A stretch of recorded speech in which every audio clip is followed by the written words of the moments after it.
والنازعات غرقا والناشطات نشطا والسابحات سبحا فالسابقات سبقا فالمدبرات أمرا يوم ترجف الراجفة تتبعها الرادفة قلوب يومئذ واجفة أبصارها خاشعة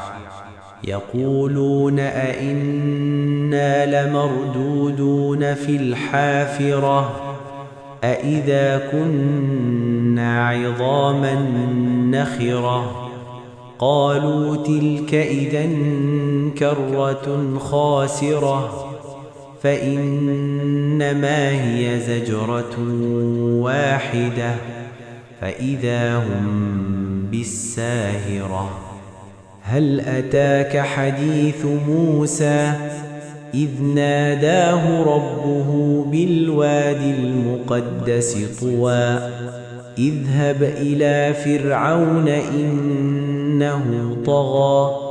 فقل هل لك إلى أن تزكى وأهديك إلى ربك فتخشى فأراه الآية الكبرى فكذب وعصى ثم أدبر يسعى فحشر فنادى فقال أنا ربكم الأعلى فأخذه الله نكال الآخرة والأولى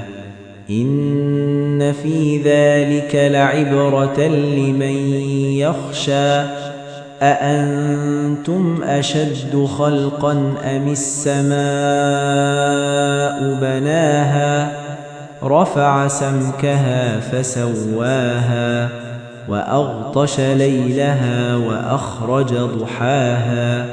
والأرض بعد ذلك دحاها أخرج منها ماءها ومرعاها والجبال أرساها متاعا لكم ولأنعامكم فإذا جاءت الطامة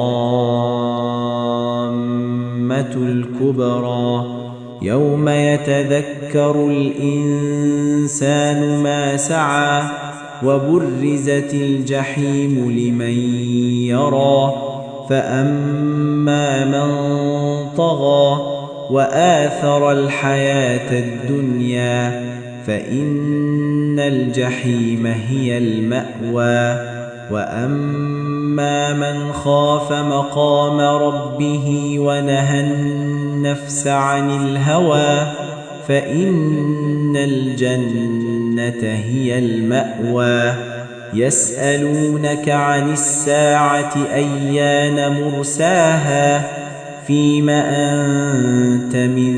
ذكراها إلى ربك منتهاها إنما أنت منذر من يخشاها كأنهم يوم يرونها لم يلبثوا إلا عشية أو ضحاها